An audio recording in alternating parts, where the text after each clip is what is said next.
Okay, everyone. So we are going to get started. I know we have a few people still trickling in from the waiting room, but we got to get going for this great talk. So thank you so much for joining us for this SEDS Online webinar. And as always, we want to thank IAS for the sponsorship, which allows us to offer all of these resources for free. And so this also includes all of the lectures, the learning tools, the virtual field trips, everything on the website. So make sure and go and check it out. There's some really great stuff.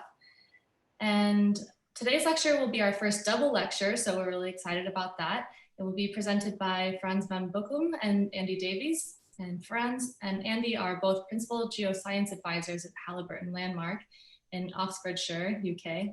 And Frans received his PhD from Cambridge and is a specialist in sedimentology and sequence stratigraphy, which he applies to basin evaluation and reservoir modeling. Andy got his PhD at University of Southampton and is also a research fellow at University of Leeds. Andy's expertise range from petroleum geology to paleoclimate and even machine learning. So today they're going to give us sort of a breakdown on the magnitude and drivers of some short sea level fluctuations during the Cretaceous. So with that, I will pass the mic over to Frans and have a great lecture. All right.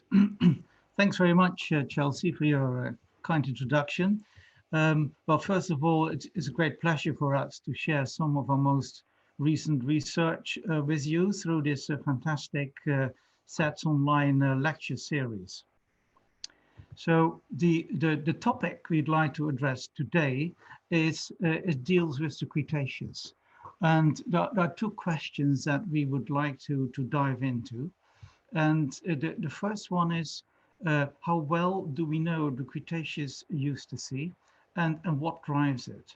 So is there really a consensus on Cretaceous-eustasy? Are the reported magnitudes in the literature and the short-term frequencies well documented? And how well do we actually understand the relative contribution of thermo-aquifer and glacio-eustatic drivers? And this then links in to the second question, and that really deals with our understanding of the Cretaceous Earth system. I think by now we're starting to realize that the Cretaceous most probably was not uniformly warm, and that the greenhouse ices paradigm is maybe a bit too black and white. So the question then is, would this open the door for the potential presence in the Cretaceous of ice caps that will be capable to act as short-term climatic drivers of sea level change? So these questions were actually addressed in two recently published papers. The first one by Ray et al. In Earth Science Reviews, and that first part I will deal with, and it will be talking about magnitude and frequency of short-term eustatic Cretaceous sea level. Then the second part of the talk is actually also referring to another paper, and that was first authored by Andy Davis, my co-presenter here, and that deals with an evaluation of the impact of Aquifer-eustasy on that short-term eustatic Cretaceous sea level change. So we'd like to acknowledge the colleagues from Landmark NAVTAC that have been working with us on these papers. Dave Ray, Graham Baines, Mike Simmons, Chris Robson, and Benjamin Grizel, and from Leeds University, Stephen Hunter and Alan Haywood. So I will now start to look at the eustatic sea level curve.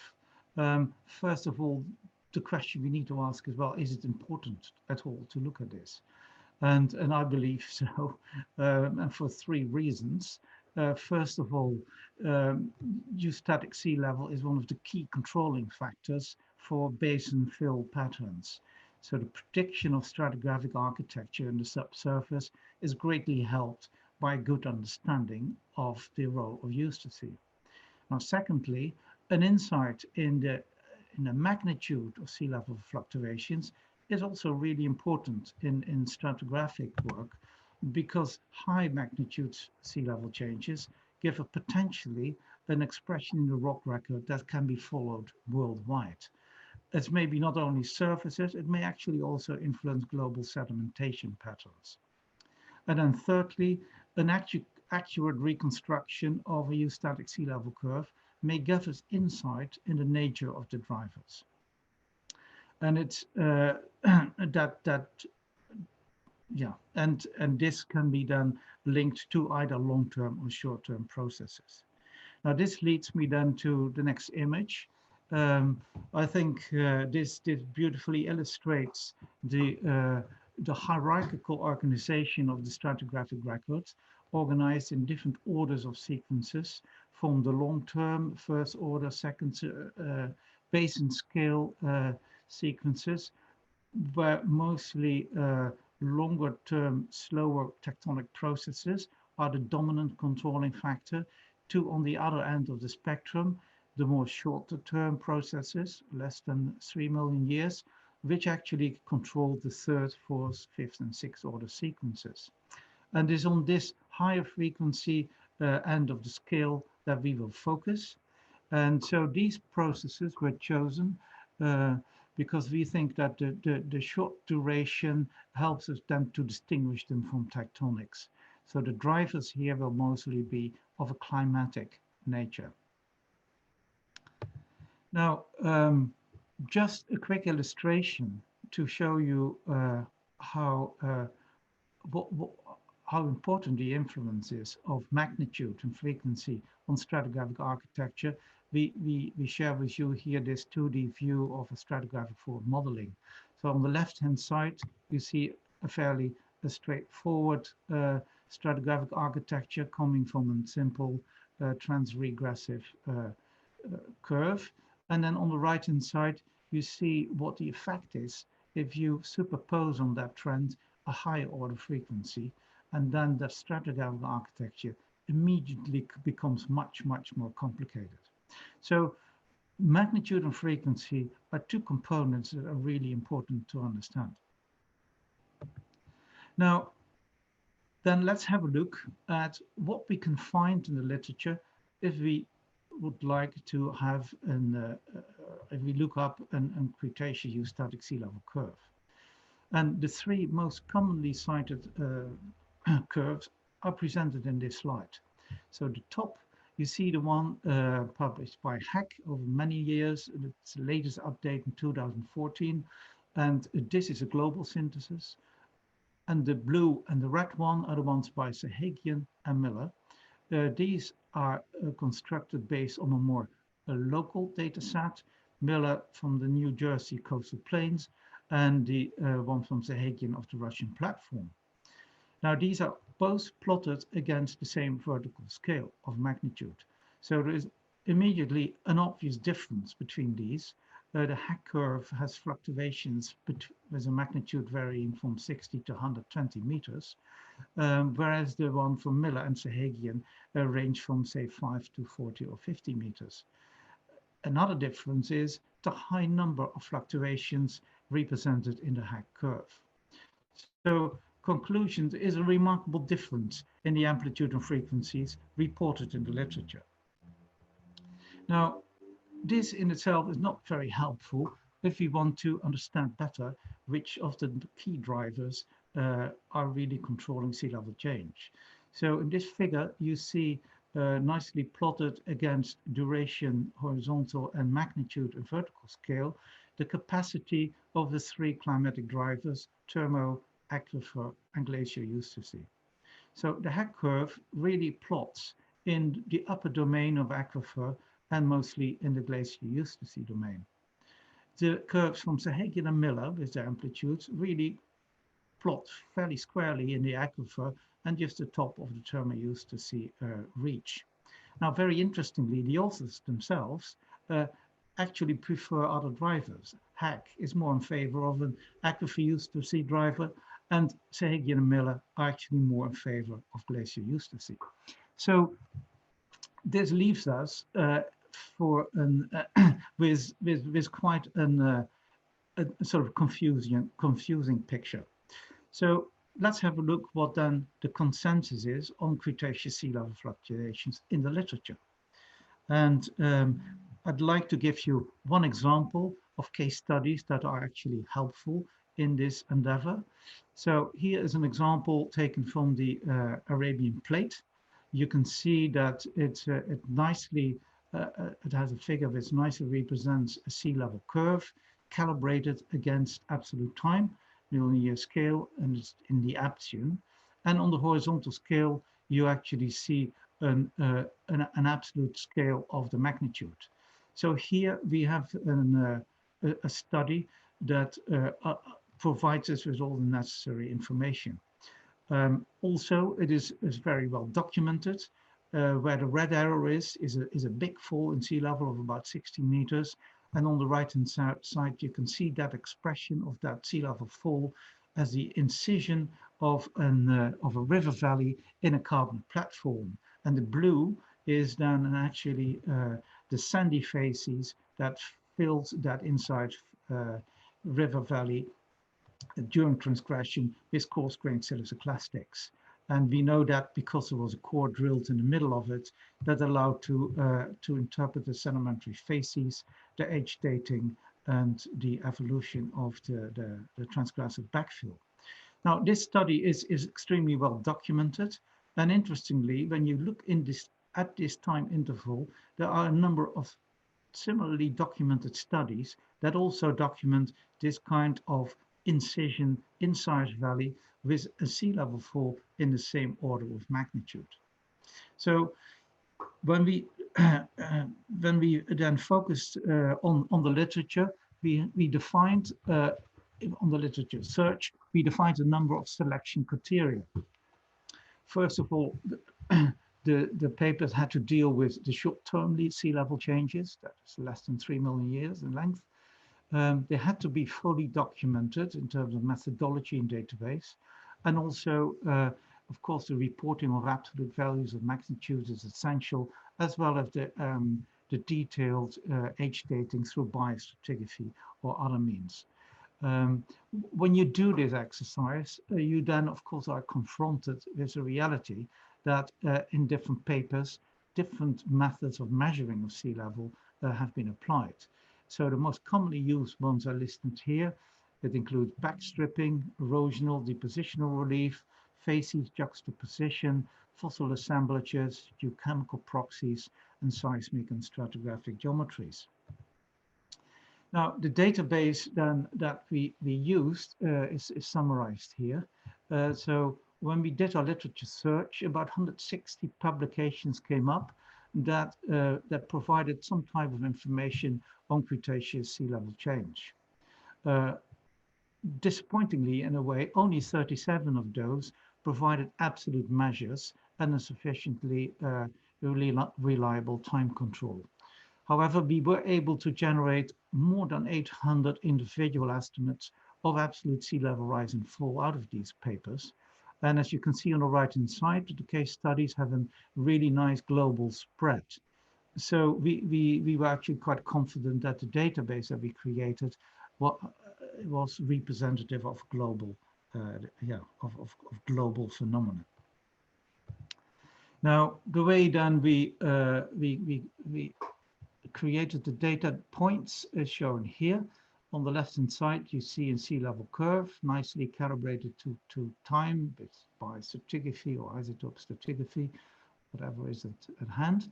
And we then measured the individual magnitude of the fall and of the rise. And that provided then individual data points, as you see the graphic representation on the right, for these individual fluctuations. Also, we recorded the duration that was then associated to this fluctuation. Now, having done that for the 37 publications, produced the data set that you see in the figure on the left-hand side. Now, all the data points are tagged with 3 different types of information. So the color represents the method that was applied to obtain the estimation. Then the size of the data point reflects the duration, and then the filled or open data point gives you information if you're dealing with a regression and transgression. Now, in a vertical sense, along the time scale, you see the bars, and those bars represent the time interval that is covered by the different studies. Now, in order to analyze this data set, we applied two techniques or two approaches. One is what you can say more manual review or sort of a geological screening. And in order to really be objective, we also use a statistical review. So the manual review you can see on the left-hand side. We used a robust, a 90% data cutoff, and that is what that black line represents. Now, we did screen the publications on their reliability, and we tried to avoid discrepancies between different publications dealing with the same area. And an example of that is given where we see the data from a publication by Floquet 98, which gave extremely high values of magnitudes of sea level change. And later team that studied the same outcrops that came up with much more conservative values. And in the light of the global database, we considered that that was really more reliable. So we took a liberty to keep out a few of those anomalies, but they were only limited in number. On the right-hand side, you see the statistical approach, and you see how the black line actually quite nicely plots in a purely objectively analysis of the database to identify trends of change in magnitude of sea level change. I will here in this talk not go into detail of the statistical analytical work that was applied. I just would like to reassure you that we used jackknife and bootstrap methodologies, and all of this is explained in great detail in the annex of our publication for those who wish to consult it. So what are then the key messages out of this analysis? I think first of all, what we see is that during the Cretaceous, there seems to be evidence in the published database for fluctuations of the magnitude of sea level variations through time. They vary from 5 to about 65 meters, and the curve that you see has grouped them at a stage level. So the second observation is that if you like, you could actually say, well, there are probably something like 4 main trends. There is a first increase in sea level magnitude of the increase in magnitude of sea level fluctuations from the Barriasian to the Valanginian. There's a similar increase from the Otarivian to the Boremian. Then we see a gradual decrease to lower values from the Albian to the Coniacian. And then from the Centoni to Maastrichtian, we see that the magnitudes are increasing again. Now, this we found in itself is the trends are interesting, but the fact that we can observe trends in a global database is for us proof that there is indeed here a question of a eustatic signature. If there was not a eustatic signature, we would not be able to identify any trends at all. So at this moment, I'd like to then come back to the 2 curves that we looked at in the beginning. They're now represented in the same way as our database. And interestingly, so there are a few interesting observations to make here. The red line is the upper limit of the magnitudes that we have deduced from the global database. As you can see, the curve from Sahagi and Miller fall beautifully within this envelope. However, almost all the values from the observed or reported in the Hack curve fall beyond this this envelope, which seems to suggest that in the current literature, there's no real evidence for any of these. So at least the conclusion that we can come up with here at this stage is that we need to be extremely cautious with published Cretaceous eustatic curves and reporting of magnitudes, as long as they do not really carefully refer to the sources where they come from. Now, the second question that we asked in the beginning is, what are the potential drivers of sea level change, short-term sea level change? And to that end, we have plotted here a number of independent climate proxies against our analysis of the variations of magnitude. So you see a beautiful longer-term trend expressed in the oxygen isotopes and text biomarkers. And that shows a more cooler early Cretaceous than a warms optimum around the mid-Cretaceous, and again a cooling in the late Cretaceous. Interestingly, if you then look at the distribution of glandanites and dropstones, which are the indicators of potential ice caps, we reach a slightly higher resolution, and we see that in the lower Cretaceous, particularly the Valentinian and Apsian, seem to be characterized by the potential presence of ice caps.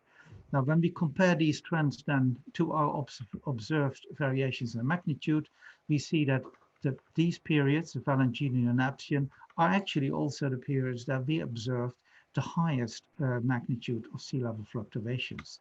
So in short, there seems to be a link between the magnitudes of the fluctuations and the climate that is reported through independent proxies. Now, that then brings us back to the question of the three climatic drivers. We have concluded, based on the literature, that the magnitude range from Sahagian and Miller is the more likely one. And this places then that range squarely in the domain of the Aquifer-eustasy. But the question now comes up, what do we really know about Aquifer-eustasy, and how accurate are these estimations, which are going here in the order of 40 to 50 meters? And so this is the moment I'd like to hand over to my colleague Andy Davies. Okay, so as Franz mentioned, I'm going to now take a closer look at Aquifer-eustasy, and in particular, the impact it might have had on short-term Cretaceous sea level. So as an introduction, and also as a bit of a recap, we know that eustatic magnitude and frequency has pretty important implications for the driving mechanisms. And we also know that only glacio, aquifer, and thermo-eustasy can generate the sufficiently rapid rises and falls that Franz has just shown you. Now we know the upper limits of glacio-eustasy and thermo-eustasy pretty well. They're pretty well established, and you've seen them already. They're shown in this graph. But there is a general lack of consensus on the magnitude of Aquifer-eustasy. So in the remainder section of this talk, I'm going to look at this and see how we can resolve those uncertainties a bit more. So just so everyone's on the same page, I just want to take a moment to outline exactly what Aquifer-eustasy is. And it's quite simply a global sea level response to changes in the amount of water stored in continental aquifers and lakes. And it's forced by changes in precipitation patterns associated with fluctuations in the extent of arid and humid zones on land. So for instance, when there's lots of precipitation over land, aquifers become filled, that water is removed from the ocean, and so sea level is lower. Conversely, when there's less rainfall over land, then some of those aquifers can drain back to the ocean, and so global sea levels can rise. Now, in the current Aquifer-eustasy paradigm, the enhanced hydrological cycle in warmer time intervals results in a eustatic low. So when conditions are warmer, obviously there's more evaporation from the oceans. That results in more rainfall over land. That fills up the aquifers and causes sea level to drop. Now, conversely, during cooler intervals, when the hydrological cycle is suppressed, there's less rainfall over land, so those aquifers drain, and we have a sea level high stand. So therefore, in this paradigm, Aquifer-eustasy actually works completely out of phase with glacio and thermo-eustasy, and so it has an opposing sea level impact to those two forcings. So what do we actually know about Aquifer-eustasy? Well, satellite measurements have shown that it's an active component of sea level change today. And as an example of that, we can look at the impacts of the El Nino Southern Oscillation climatic phenomenon, which during the 2010-2011 La Nina event caused a really massive increase of precipitation over Australia. So if you look at the maps on the bottom right, you can see those dark blues reflect much more precipitation and hence water mass over the Australian continent. Now, if you look at the graph above that, you'll see in the red line the multivariate ENSO index. So the positive numbers, so where it goes up, show El Nino events, and when it comes to negative numbers, so towards the bottom, those are La Nina events. And I've highlighted the 2010-2011 La Nina event there. And what you can also see on that graph is a measure of global sea level in the black line. And what's striking is that that La Nina event resulted in a 7 millimeter drop in global sea level. So all of that water that's been stored on Australia and a few other places resulted in 7 millimeters global sea level drop. Now, if you scale that up, that's a rate of 7 meters per 1,000 years. So what we can say about Aquifer-eustasy is it has the potential to be an extremely rapid sea level response. But of course, this doesn't tell us anything about the upper limit. So what do we know about the upper limit?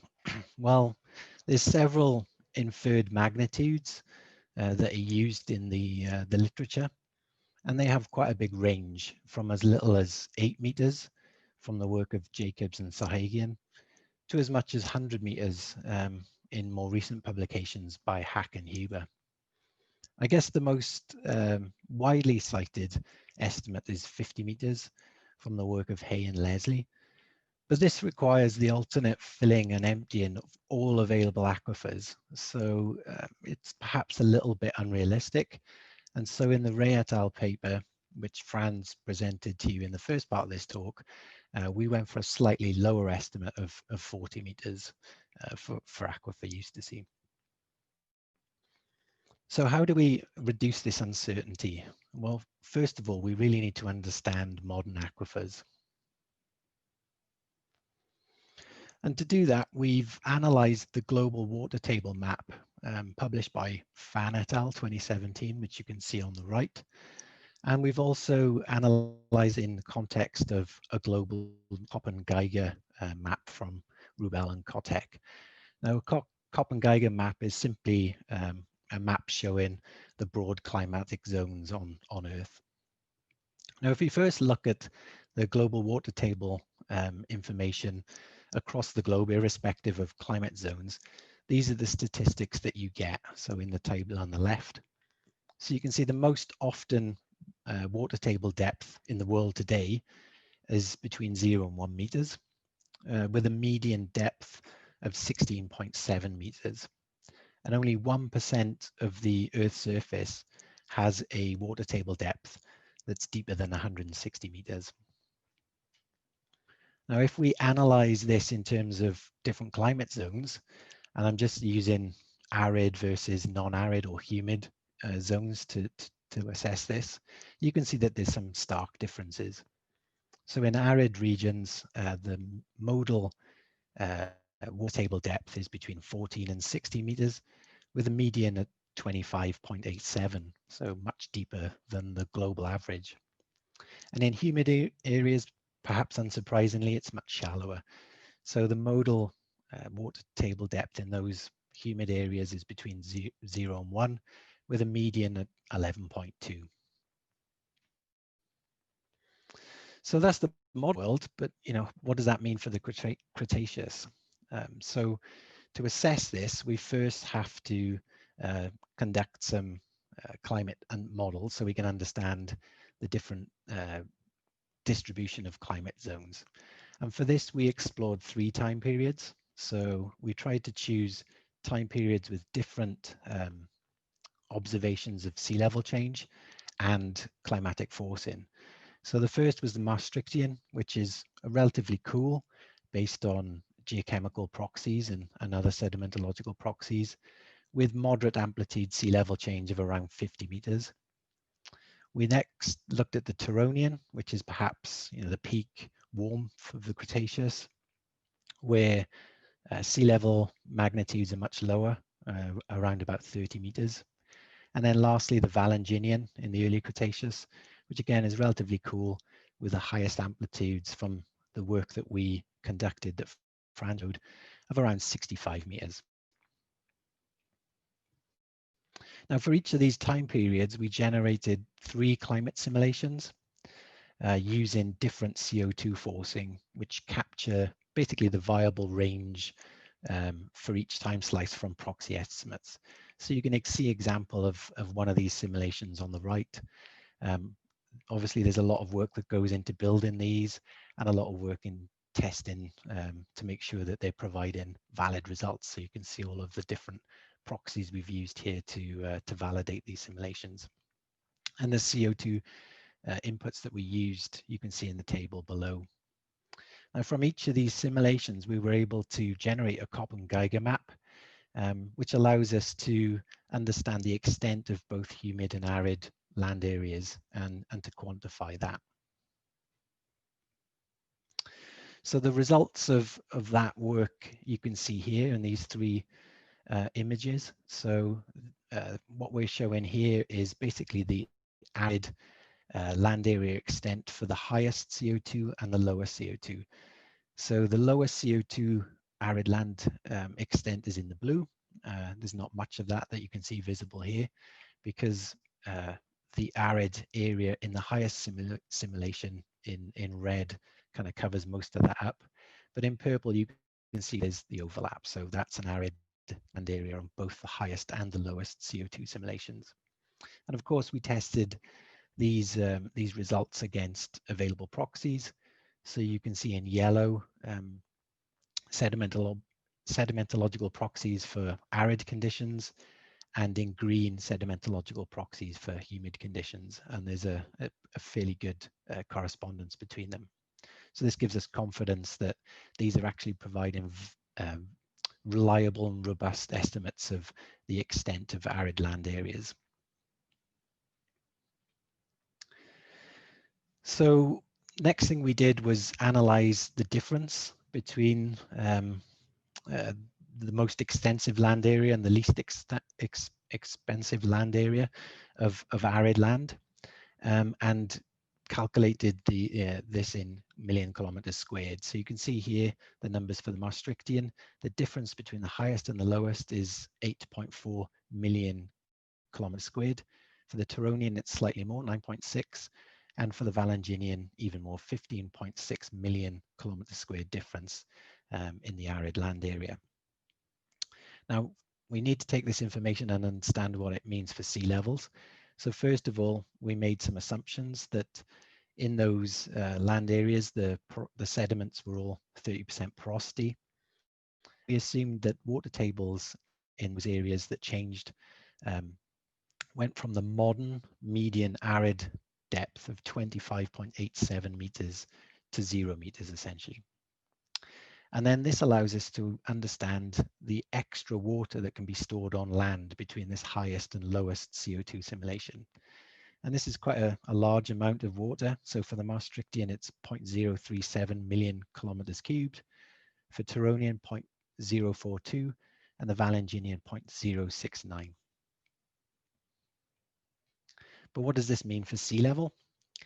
Well, to answer that, we first have to understand how much water is required to move global sea level by 1 meter. And for that, we need to know the total ocean surface area. So we calculated that through, and we get the numbers that you can see here. For 1 meter in the Maastrichtian, it's 0.374 million cubic kilometers of water. For the Turonian, 0.373, and the Valanginian, slightly less, 0.325. So based on all of this, we can calculate that the most likely eustatic response of the change in arid area from quite high differences in CO2 result in a global eustatic response of 10 centimeters for the Maastrichtian 11 centimeters for the Turonian, and 21 centimeters for the Valanginian. So if you compare that to the observations that Fran showed you earlier, clearly this is nowhere near being able to explain those forcing. And actually the graph on the right, if this is correct, Aquifer-eustasy wouldn't even be on there because this starts at 1 meter. So it didn't look good for Aquifer-eustasy based on this, and I was actually quite shocked by how low these numbers were.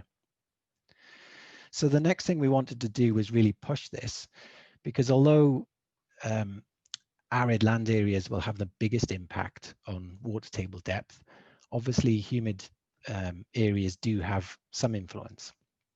And you can see that in the two images on the right. They show the precipitation difference between the lowest and the highest CO2 simulation. So whilst the highest CO2 simulation has an expansion of arid areas, as shows by the red, it also shows that there's increased precipitation in humid areas, as shown by the bluer colors. So to explore this, we made the assumption of the modern median global water table depth of 16.7 was reduced to 0 over the total land surface, assuming that some of that water could percolate into arid areas. We just made this a simple assumption.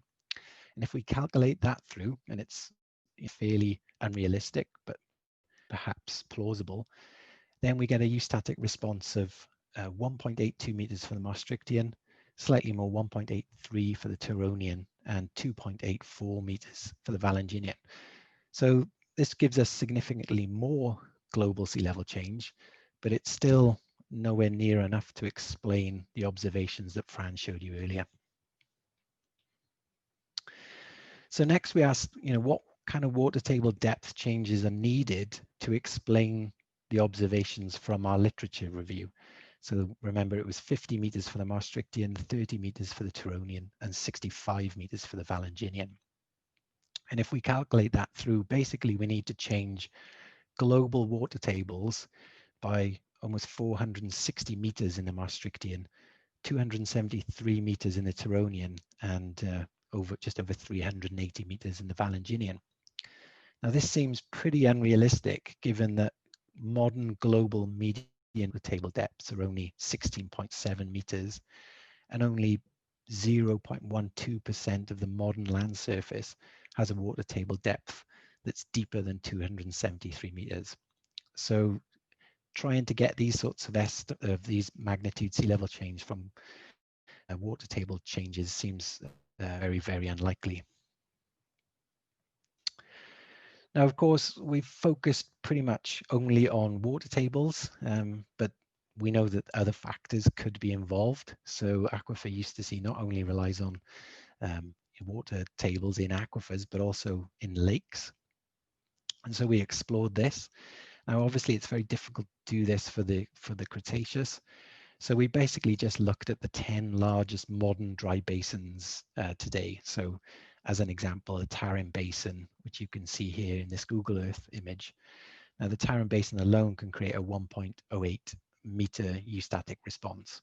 And if we look at the 10 largest and fill them to spill, we get a global response of just over 2 meters, so 2.09 meters. So if we add this in and take an extreme scenario where lakes contribute about 2 meters and global water table depths are reduced to 0 everywhere in the globe, then the total Aquifer-eustasy response remains smaller than 5 meters.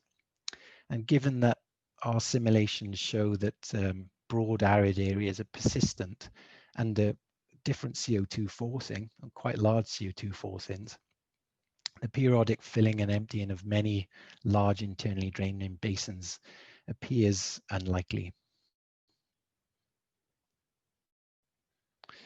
So that was looking at the magnitude. A part of this work also looked at the phase, and if you remember early on, I explained that in the modern or in the previous paradigm, warmer conditions with a more active hydrological cycle give us a lower sea level, and cooler conditions higher sea level, suggesting that Aquifer-eustasy is out of phase with both glacio and thermo.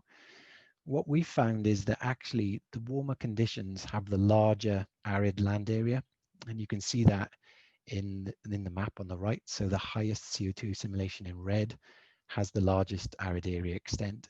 And this was a persistent theme through all of our time intervals we've studied. And conversely, obviously, the cooler conditions have the smaller land area. So this observation suggests that actually the Aquifer-eustasy response may in fact be in phase with both glacial and thermo-eustasy, which is an interesting observation. So what are the implications and conclusions of all of this?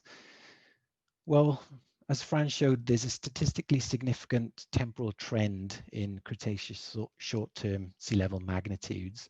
And the fact that this trend is picked out both by geologists and just pure statistical approaches to us suggests that there's an active eustatic force in the Cretaceous.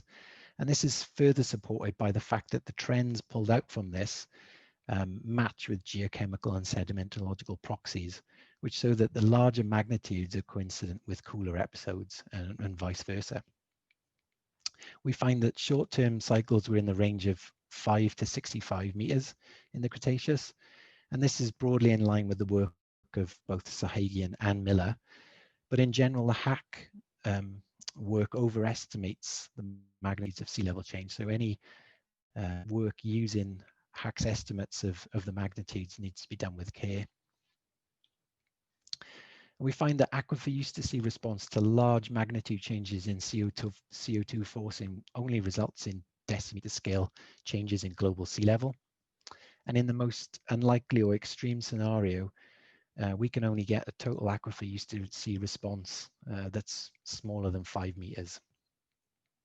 We did find that Aquifer-eustasy might work in phase with both thermal and Glacio-eustasy.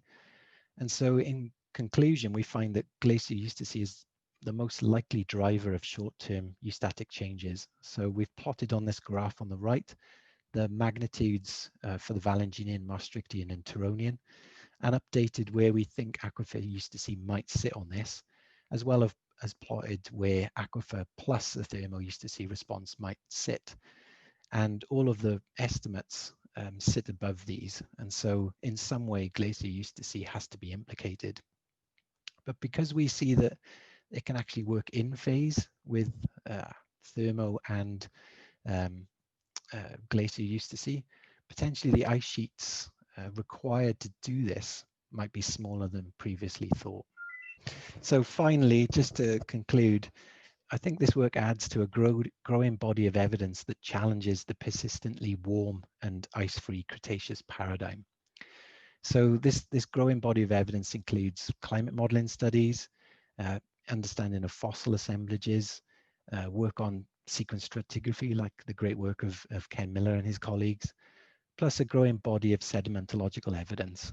So this includes, for the Cretaceous, information from dropstones, as seen in the pebble shale of Alaska in the early Cretaceous, diamictites and other glacially derived sediments in Australia in both the early and mid Cretaceous, and evidence for ice rafted debris in the Arctic Ocean in the late Cretaceous.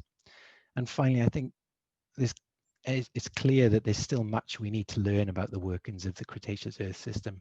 And it's such an important time period, both economically and for understanding how the Earth works, that I think there's a real impetus for us to understand really what's going on. And with that, I'll leave it there and open up to questions. Thank you.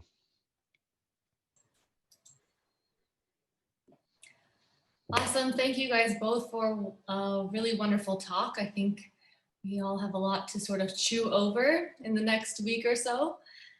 We already have questions coming in, so I had a few of my own, but I'll wait. Okay, so just as everybody is submitting their questions to the chat, please remember to submit the questions to everybody, not to SEDS Online privately. And please let us know where you're joining us from. All right, so our first question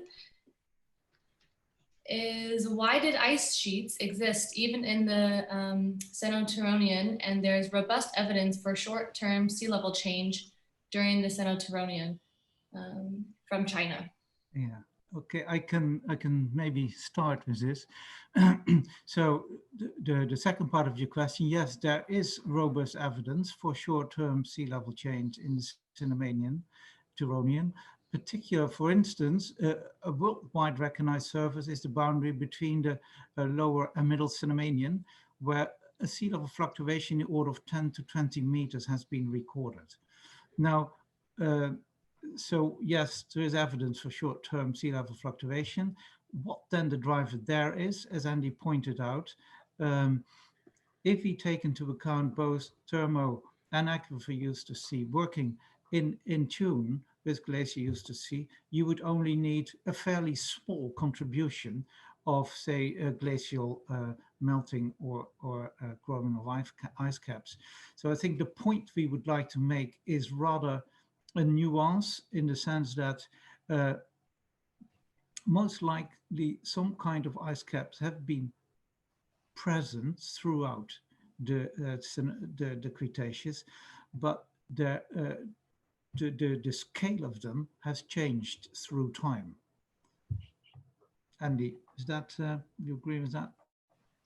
Yeah, and we're not saying that the Cretaceous was never ice-free.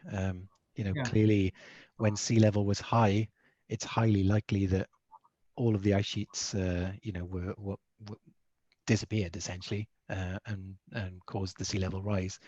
I think another thing to bear in mind is that a lot of these ice sheets are likely to be landlocked, and so finding evidence for them is actually quite challenging, and it's only perhaps during the coldest periods, such as the Valanginian, when some of that evidence will actually present itself, and that's what we see in Australia perhaps.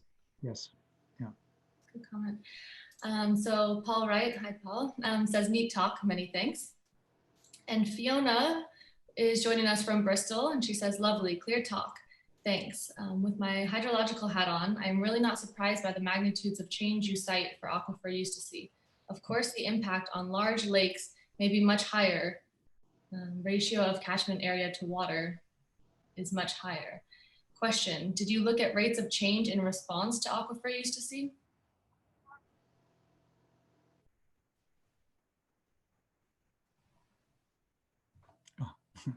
I think this is for Andy to answer, but he will be back soon, I'm sure.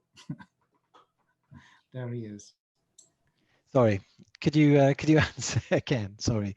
Sure, I'm going to give you the shortened version. Yeah. Fiona from Bristol wants to know if you looked at rates of change in response to Aquifer-eustasy.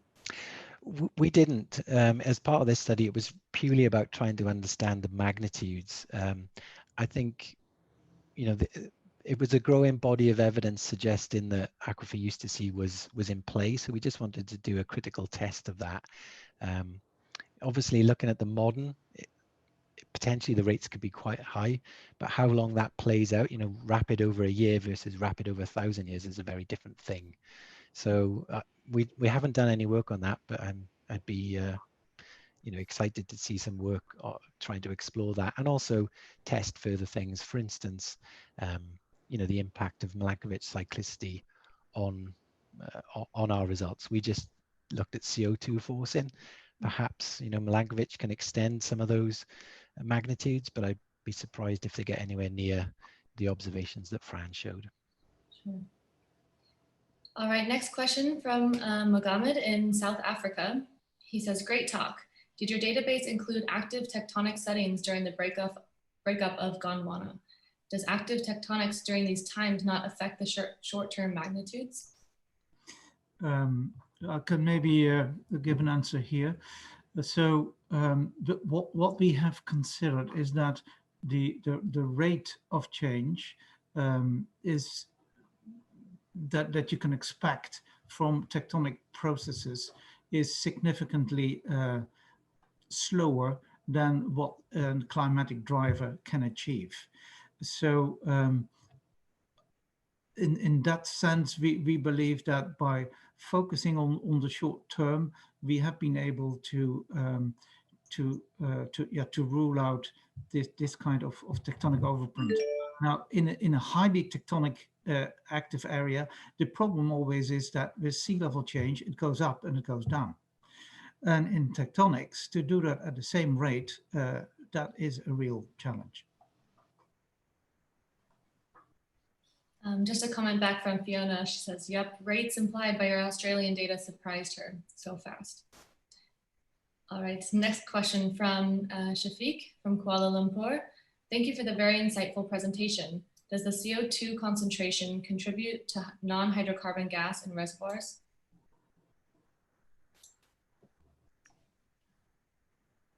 So the CO2 basically is just the atmospheric CO2 during the time of the studies we were interested in. So it has no implication for hydrocarbons other than providing potentially food for the food chain in the ocean and perhaps stimulating greater productivity.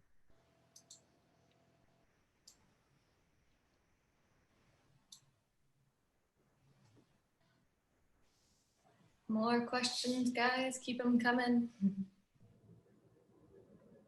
So I have a question actually for both of you. So Andy, I'll start with you first while we're waiting. So I was wondering, of course you wanted to look at a specific time period, but I'm wondering if you wanted to look at the range of magnitude on a global scale. Obviously things are changing during Earth's history, but do you have any idea or want to make any comments of what you think that might be? From sort of largest to smallest that might be seen over Earth's history? Yeah, I guess so. I think there'll be an impact on the the grand cycles. So for instance, when Pangaea formed, we know that much larger areas of Pangaea were arid because it's harder to get rainfall into the interior of those massive continents. So I suspect during those time periods, Aquifer-eustasy on a larger scale would be more impactful. Whether that results in short-term changes, I don't know. We haven't yet done the study, but I think over those longer cycles, then Aquifer-eustasy plays into it that way. Sure. Yeah, I was just thinking of something in the terms of finding what you think might be the maximum and thinking what you might have as a minimum, and then sort of calculating all of that out again might be quite interesting. I think there's lots of work to be done with this because it's an important question we need to land on, really. What is the upper limit of Aquifer-eustasy, and I don't think we have a good handle on that, apart from the modern day 50 meters where we basically empty all aquifers. Right. All right, so I think we are ready to get going here. Oh, we have one more from Fiona. Okay, what about feedbacks between aridity, terrestrial vegetation, and evapotranspiration losses? Does your modeling take into account PE? So the model, yes, it has a vegetation function built in. So as part of the modeling of arid versus humid land areas, yeah, terrestrial biomass is included in that. So as we wait to see if we have any more questions from the crowd, Franz, I'll ask my one for you. So on your slide number 14, you don't have to pop it back up, but it's the one where you showed your calculated data as well as the literature data. And so you had like a 90% cutoff. And I'm wondering if you think of the 10% as sort of, I mean, you mentioned one paper, but like wrong or misinformed data, or could those also be sort of local or regional effects that we're seeing, and you sort of want to look at a global estimate, so you're wanting to filter those out as well? Yeah, a good question. Now, it is, of course, we don't want to have our mean skewed by a small part of the data. So it is on the one hand to be a little bit conservative. And it is true that in particular in say the Valentinian and Apsian, there is evidence for maybe even magnitudes that even go beyond 65.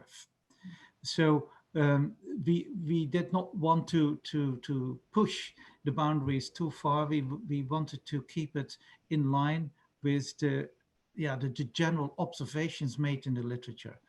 But I think Well, and that is what we hope, that this kind of work would encourage people to be more precise and look for areas where you can make better observations on eustatic sea level fluctuations, because this is a first go of the literature. But I'm sure when we focus our attention on this kind of parameters, we can probably improve on it. So this was just to show that without biasing too much, there is definitely a global signature in the record present. In that 90%. All right, so we did have a couple more pop up. All right, so Charlotte says, oh, John from Charlotte asks if you experimented with different porosity values in the aquifer eustasy values. No, we just assumed a pretty rosy 30%. I mean, that's on the higher order. Obviously, if you drop porosity, then the magnitudes come down. The calculations are all delivered as part of the supplementary info. So you can take that spreadsheet and change things and see what influence it has. Jason wants to know if on a global scale, is it possible to account for the heterogeneity of the aquifer? I think you assume the porosity to be 30%, thus it's assumed to be homogeneous. Yeah, again, we just took a rosy view and tried to understand if we made very optimistic assumptions, what would be the upper case. Sure. So if you have any heterogeneity where porosity is lower, then it will lower the estimates again. Yeah. So mostly just looking at that maximum value, so makes sense. So Jason says the aquifer heterogeneity is maybe not as important on a global scale then? We've not looked into it, so I can't say for sure, but I think our estimates of a 30% blanket is probably rosy. So in reality, it's going to be less than that in certain places. So I don't have any estimates of how much that will reduce our estimates, but it will reduce it. Right. All right, we have a question from Beatrice. Very interesting talks. One comment and question. When Franz talked about the global study, I didn't see any information from South America and Australia. It looked more like from the Northern Hemisphere. Question, why are you still using the GT scale 2012 when there are many new data from that are different from those? Okay, the first point, we screened the literature. So it is not our choice. This is what was available. So I would definitely encourage sedimentologists in South America and Australia to make observations of this kind so that they can enrich the database. And secondly, we work at our work in NAVSTEX and Landmark, we work with the officially published timescale, which is now 2012. I know there are updates, and actually this year, 2020, the new timescale will come out. So that's why we always stress the importance is not so much the absolute age, but it is the presence and identification of the fossils, so that whenever a new scale comes out, you can actually update your age dating. Makes sense. All right, Micah from Dublin has a question. Hi, great talk and great work. To explain the sea level variations in the Cretaceous, one would have to change ice volume by 2 to 3 times the present day volume of the Greenland ice sheet. Where would you suggest such a major ice sheet to have been? Yeah, it's a good question. I mean, this is, what I alluded to. We still don't understand a lot of this. I think the obvious place is Antarctica. I mean, obviously much of Antarctica is under ice cover, so we only have remnants of evidence on that landmass. And obviously being quite remote, there's not a whole heap. So that would be, the major place. Obviously in a certain time period, such as the early Cretaceous, then we know that there's ice rafted material in places like the North Slope of Alaska, which perhaps might have come from mountain glaciers on the Brooks Range. But, mountain glaciers tend to be quite small. So I think the Southern Hemisphere is the most likely target. Okay, Fiona has a comment on Jason's question. I guess differences in porosity and permeability for lake catchment areas would be important though, and easier to deal with than on a global scale. So one more question from you guys, or for you guys. Beatrice wants to know, you have the Global Stratigraphic Chart 2020 from the International Commission on Stratigraphy, which is the official geological timetable of the IUGS. Yep, we'll be using it as soon as it's all officially released and we have the documentation so we can transfer everything over onto that timescale. So it's coming, everybody. Stay with us. All right. So one last question from Valentine. I promise this is the last one. The aquifer, oh, and he's coming from Norway. The Aquifer-eustasy is at least one order of magnitude lower than the Glacio-eustasy driven variations, which are derived from observations from the field and from seismic. Do you think this is a very big difference? Do you think this very big difference is used to geologists sucking or having sucked at recognizing these shorter variations in the rock record, or have they overestimated the glacio-eustatic sea level variations? In other words, do you think it's because the effect of these on short timescales wouldn't necessarily be recorded in the stratigraphy? Loaded question. It's a good question. I mean, basically our estimates come from a review of all of the available literature out there using as many different sources that give us absolute estimates of sea level. So, it's what the community think Cretaceous sea level is doing. As what's driving that, I mean, I think Aquifer used to see some of the publications basically take a very optimistic view that you can drain and fill all of the available aquifers on land, which, the work we've done shows that that's very, very difficult. So I think we're in this conundrum where, the Cretaceous is seen as uniformly warm and ice-free, and yet what we observe in the rock record in terms of stratal stacking patterns and what sea level is doing doesn't add up with that. So there's still unanswered questions, but that's where we're at right now. All right, well, thank you guys again for the wonderful presentation. You were really seamless, so I really appreciated sort of the dual presentation there and giving us a nice change in our structure. So thank you everybody for joining this week. Come back next week for our seminar at our normal time, 4 p.m. British Standard Time, when Florian Pohl will tell us about microplastics in sedimentary systems. Good stuff. Thanks, everyone. Great. Thank you very much. Bye.